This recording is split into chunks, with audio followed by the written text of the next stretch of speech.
No, well, one of the things I realized pretty quickly is that I'm pretty sure everyone knows you here in Linden. No, like you are the town historian, and people, whenever we start talking about stuff like that, they're like, "Oh yeah, you should talk to Troy if you ever have a question." It's like, Troy. Okay, like I never met him at the time. It's like, oh no, you'll recognize him. You haven't met him, but you'll know when you see him.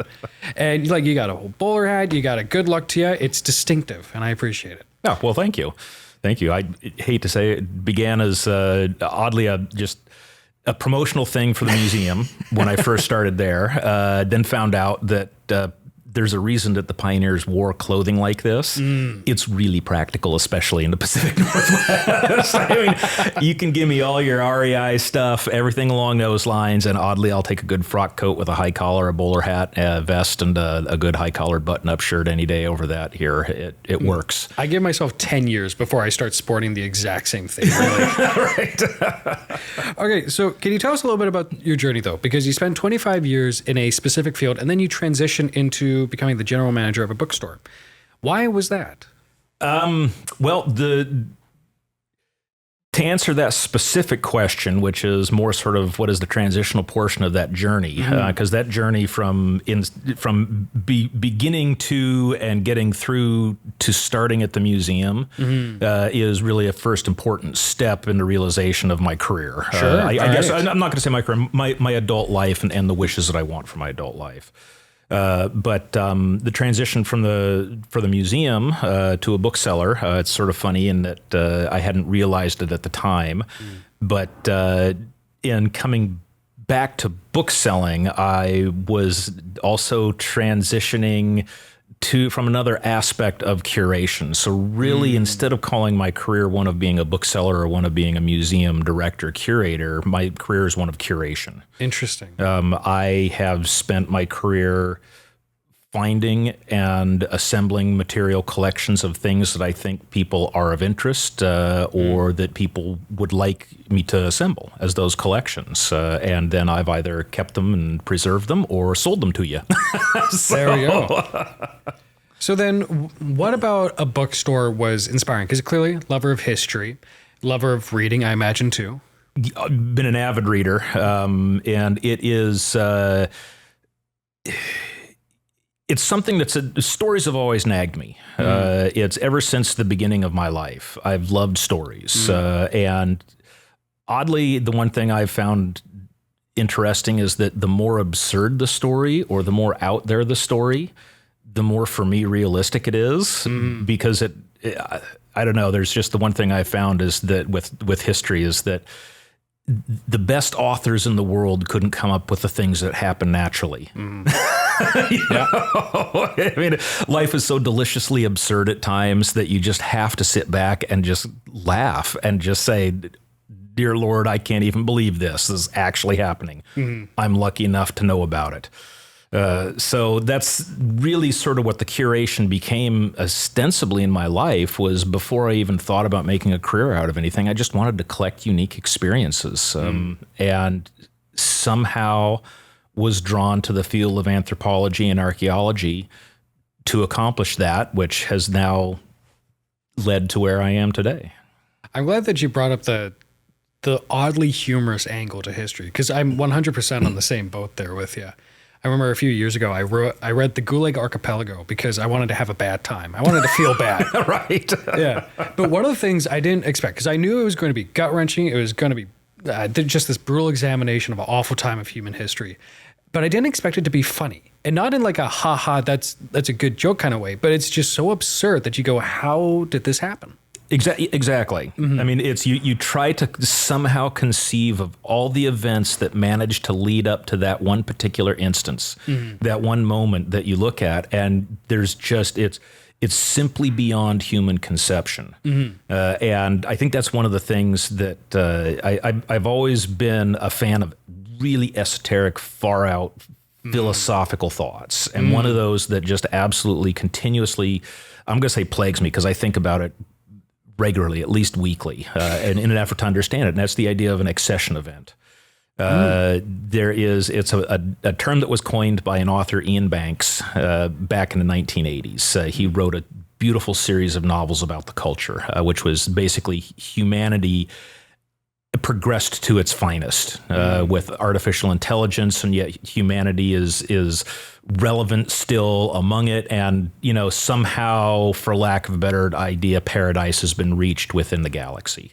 And one of the books that he talks about is this situation of an accession event, where the finest minds in the galaxy realize that something's happening, but we have no idea what it is. And that's the concept behind an accession event. And that is, it's something that is, it's happening, but it is utterly inconceivable, just truly inconceivable. The only thing you know is an event occurred. You don't even necessarily know what that event was. You just know something happened. And history I take a look at, and I see these really sort of accession events. Right. These places where history has become so utterly absurd that you can't begin to even fathom how any of this would take place. It's beyond insane. It's just utterly random, and yet still somehow has meaning. Right. And is still somehow real and affects the world. That's an interesting way to frame it. Yeah. And so, so that's the piece. So I took a look at that and really began realizing that the concept of an accession event isn't something that physicists mull over after a few drinks at, and a long day's work of figuring out relativity or quantum mechanics or something, that this is something that the human mind struggles with on a constant basis. And in many cases shrugs off without ever noticing. Well, yeah, because we almost have to simplify the reality that we're in for the sake of understandability. Exactly. Which just begins leading to more questions about accession events and how those occur. And that is reflected in history. And of course, then any story that you tell, because history is just a series of stories of events. So any story you tell, whether it be real or fake or made up or what have you, is also in and of itself has some level of reality.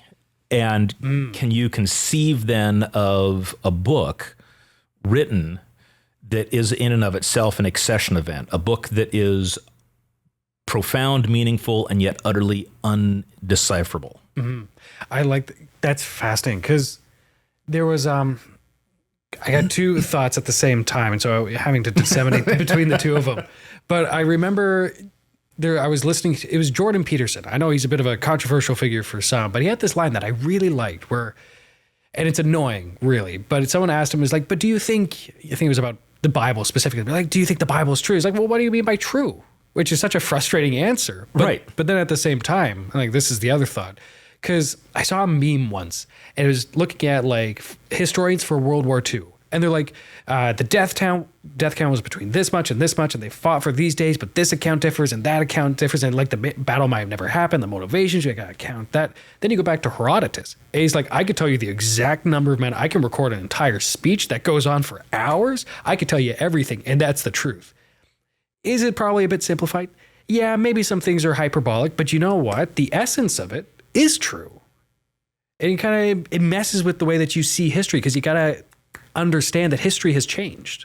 Not just history has changed, that the history was originally recorded in, they say from the victors write history. Well, it's not the victors, it's the historians that write history, and the historians always have a frame of reference to their own cultural frame of reference. Yes. And it's great that you brought up Herodotus, because he is probably the single most hotly debated historian out there because oddly enough, a lot of his facts are truly correct. Yeah. He at least he used, even though he doesn't cite them, he uses primary records in a lot of cases of, so these are the official battle counts of the Battle of, these are official this is the official that actually happened. Did he make it up and write it that way? Is he towing the line? Was it accepted common wisdom at the time? Well, the primary resources we have support it. However, the primary resources were also created by a certain group of people, and they certainly were not independent of that creation. But one of the things that I love about Herodotus, because this is the thing which really got me started. This was the first accession event that I had thinking about culture. And that was the nomads of the steppes.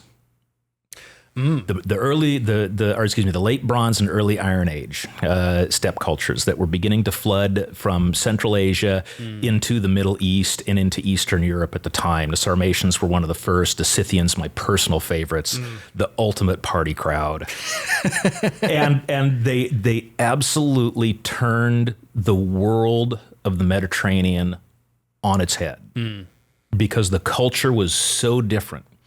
One, you no longer with the nomadic cultures, they were egalitarian, the first true known egalitarian cultures in the world. Really? They were not patriarchal, matriarchal. Being a nomad was so hard. Everybody put in. That's interesting. At least, the certain least. So women could hunt. Kids could hunt. Kids could ride horses from the age of 4. Wow. There were expectations that were normally limited by culture, defined by culture, that were now defined by need, and culture built around that need. Right.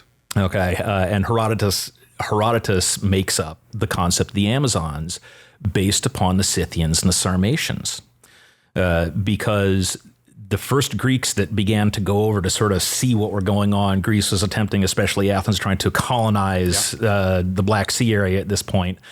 And they began getting these stories of raids. And so Greek warriors would head out, and the Greeks, in their own inimicable fashion, many of the stories would be how they would wait for the males of the village to go out, or the camp to go out on a hunting party, so that they could just head in, kill the women and children, and then deal with the guys later. Well, much to their chagrin, they kept hearing repeated accounts of Greek soldiers riding into the village or running into the village. The Greeks didn't ride. They didn't have stirrups. Running into the village as warriors, getting ready to slaughter everybody, and finding women who were fighting back with swords and bows, children who were using bows at age 7, things that were absolutely unheard of, because no proper human being that was civilized would ever do anything like that. And yet they were kicking the crap out of the Greeks. Right. That's funny. And it is, and I'm trying to remember the story of, goodness gracious. The Greek king, facing one of the Scythian king at the time, and how the Greek armies had massed for the big battle, and the Scythians had agreed. And so the Scythians were lined up on their horses, and they were ready to go on one side of the valley, and the Greek armies were on the other side of the valley. And the Scythians begin their charge, and the Greeks are thinking to themselves, we've got this, no problem, because, we've got our spears, we've got the hoplite formations. Right. No, we can break cavalry, no problem, especially small pony-mounted cavalry. And halfway down the valley, a rabbit goes shooting off to the left, and the entire Scythian army rotates and goes on a hunting trip. They just leave the battlefield, leaving the Greeks utterly befuddled, right? They're like, what's going on? Do they not respect us this much to have a stand-up fight? Well, the Greeks then went and the Scythians then went and did what the Greeks kept trying to do to their camps. They went around the army in its entirety because they were much, much faster mounted, and simply raided the Greek settlement behind them, utterly destroying the Greek settlement. This is why so many of those historians, all of a sudden, it's making sense why they all hated the Scythians. Yeah. Oh, God, that's good. Yeah, and it wasn't just, it was the Sarmatians and the Scythians kept having to follow up, and it's just this wave after wave throughout European history of Asian steppe nomads, whether it then be the Huns, then the Mongols are probably the greatest and best known because of, Genghis Khan's empire. But each of these, it's interesting because each of them acts to European historians as a succession event. Something that they can't conceive that a society like this even exists. Right. And now these devils are riding down upon us and utterly destroying our civilization because their cultural values are so utterly different and so you see in history accession event after accession event. The first time that you saw cavalry as a soldier who never had the only cavalry in time horses to be used would be with chariots. Right. centaurs. And you start creating myths and legends. And then you begin wondering how many of the myth and legends that we have created today were simply cultures bashing up against each other that had no, Oh, for sure. no commonality of frame of reference. We even see like a smaller, less outrageous version of this with the Romans during the Punic Wars. Yeah. And the Carthaginians were coming up, and like Hannibal, people have written books on Hannibal because he's such a fascinating figure. And his whole life is, of course, almost mythological at this point. But even just the personality of the Carthaginians that came up, like they come down with these elephants, they're outrageous, and we don't understand what they're saying. And so all of a sudden, whenever the Romans are depicting the Carthaginians in plays, they don't speak Carthaginian, so they just go bar, bar, bar, bar, bar. All of a sudden, we have the barbarians. Yeah. It all makes sense now. Well, and it does. And then so you add to that how much of that mythology are myths that have been forgotten, legends that have been forgotten because at one point something spurred them, but they've been forgotten, and the only remnants then left of them are what we find in language. Yeah. Yeah, that's a huge part. Because language is that one piece. It is part of an adjunct human ability and human memory. And so, oral history, human beings are the only creatures that do speak. I mean, we know that other animals have languages to some extent. Like bees dance. Bees dance. Well, I mean, chimpanzees talk. I mean, we've taught sign language. We know that whales have some level of a communication structure, porpoise, all these types of things. But human beings are the only ones that we can see actual oral records of history being created and kept. So we're using language as an adjunct memory in addition to communicating present. Well, yeah, it's like, I think we are sometimes numb to that with just how big of a deal writing was, even back in the ancient world. Just the idea that you can transfer data over time, slowly, but like that's huge. And to put it into perspective, you got to look at it from people who were living in the Middle Ages. We used to call it the Dark Ages. I think that's coming a little out of fashion. But these people, as far as they were concerned, were living in a post-apocalyptic world where they had records of this world-spanning empire with technologies that they have remnants of. Some of them still even work, but they can't figure it out. They don't know how aqueducts work right after. Right. It's amazing. Somewhere in this is about a business podcast. I don't remember where we lost that. Well, this is sort of that piece, getting around the ranch, so to speak. But